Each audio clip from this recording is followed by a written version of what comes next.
нагласите на хората към местната храна, какви са проблемите, има ли достъп до нея и какво смятат за нея. Самото изследване беше направено в един проект, който се наричаше "Правим общата стопанска политика да работи за околната среда и хората", или обществото, мисля, че беше по-точното име. В България дейностите, които ние реализирахме по проекта, бяха основно насочени към подкрепа на фермерските пазари. Благодарение на проекта, заедно с Хранкоп, успяхме да стартираме втория фермерски пазар в София на Иван Вазов. Също така направихме един наръчник, насочен към младите, малките и биопроизводителите най-вече, който да представи възможностите на новата обща селскостопанска политика. И разбира се, за това, което днес ще ви представя, направихме това социологическо проучване, както и една публикация по нея. Мисля, че има раздадена в турбичките, ако не има отвън предоставяне. Имаше и още една публикация, която представя от различни страни как се развива и какви са проблемите или пък какви са положителните тенденции, които са свързани с предлагането на храна директно от производителите.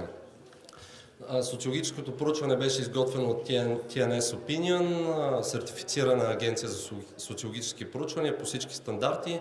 В България бяха интервюирани над 1000 човека, съответно разпределени по пол, възраст, регионално и така нататък. Бяха обхванати като страни България, Чехия, Франция, Германия, Унгария, Полша, Испания и Обединеното кралство. Самото изследване беше извършено октомври-ноември. Ноември-декември правихме анализите върху цифрите, които получихме. Януари-февруари подготвихме печатните материали и март месец го пуснахме, всъщност не, април месец го пуснахме сред българската аудитория и бяхме изненадани. Беше, поне за мен, аз от доста години работя с мен и беше, може би, най-успешното ми пресъобщение, което съм пускал. Имаше доста добро отразяване, така че най-вероятно може да намерите информация и в медиите. Но ако ви интересува, може на сайта, който съм дал на За земята, там ще видите публикацията, от нея има линк към суровите данни, има и линк към други специфични материали, свързано с това нещо. А пък, виждам, че не се вижда, тук се вижда добре на екрана, а пък там, на този сайт долу може да видите също суровите данни за всички страни, както и общите сурови данни. Понеже времето, което разполагаме, е много кратко, реших да извада само няколко от цифрите, за да изкоментирам няколко неща. Ако се интересувате, ви препоръчвам да погледнете, защото наистина се виждат много интересни тенденции за България и за Европа. Тук съм изкарал някои от тях. Например, този въпрос целеше, както и още няколко съпътстващи, целеше да покаже дали има достъп до местно произведена храна в обществата ни. Както виждате, че въпросът беше трудно ли да намерите информация къде има такава храна и виждате, че 73% от хората в тези 8 страни смятат, че е трудно да се намери такава храна. България е много близко до средното с 71%.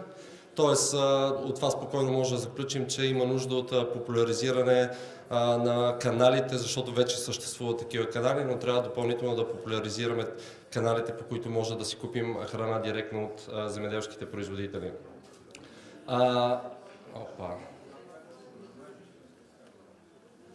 Тук имам проблем в презентацията. Добре, цифрите, които виждате, не са за този въпрос. Мислих, че е коригирано, може би съм седнал. Значи, всъщност, това, което виждате като цифри е на друг въпрос. Имаше грешка малко. Това е въпросът създават ли нови работни места популяризирането и предлагането на местна храна. И виждате, резултатите са 89% от гражданите смятат, включително и в България, че популяризирането и предлагането на храна директно от производители на потребители създава работни места. Това се доказва и от анализи на европейско ниво, които са правени не социологически, а статистически. И за мен това е изключително важно, тъй като знаете, че Европа като цяло и България в частност имаме голям проблем с обезлюдяването на селата и всъщност това би могло да бъде един от изходите, ако политиките бъдат насочени към това да стимулираме предлагането на храна директно от производителите. Тук виждате цифрите, колко често купуваме храна директно от земеделски производители. За Европа това е 50% винаги или понякога. рядко и никога също са 50%. Да виждате, че в България е по-малко. Точната цифра, ако не се лъжа, е 42 или 43% от хората си купуват винаги или понякога, като разгледате ако видите пълните данни, може да видите, и то е съвсем логично, в големите градове е по-малък достъп, в малките населени места, по-скоро в регионите с малки населени места има повече достъп.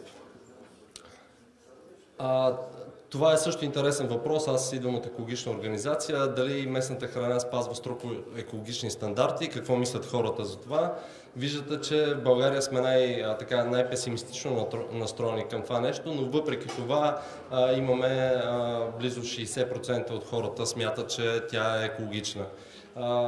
Може би трябва да работим по канали, мерки за сертифициране или популяризиране сред самите производители за това, че хората търсят местна храна и за това, че е екологична.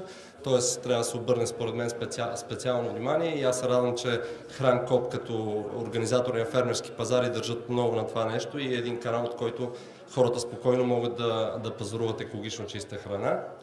И всъщност това е сбърканата графика с предната. Всъщност това са цифрите за това дали имаме достъп и има ли къде близо до мястото, в което живеем, да намерим местно произведена храна. Виждате средно за Европа, не за Европа, за страните, които са изследвани е 67%, а в България е малко над 60%. Тук отново сме така в страните с сравнително по-малък достъп, поне това, което смятат хората. Разбира се, не сме на последно място. Най-интересната цифра, която предизвика така най-много обществена реакция и медийна реакция, беше това, че 94% от българите смятат, че правителството трябва да подкрепя местно произведената храна повече. Уважавам политиката на Министерството на земеделието, което има напоследък и така говори за това нещо и има известна стъпка напред, като ориентираме програмата за развитие на селските райони към това да имаме достъп до местно произведена храна и да стимулираме местното производство, но като организация смятаме, че имаме много още какво да се направи, имаме и инструментите за това нещо и финансова обезпеченост по линия на общата селскостопанска политика, така че се надявам, ако тук имаме консенсус, че трябва да развиваме повече местно произведената храна, в крайна сметка Министерството да направи повече.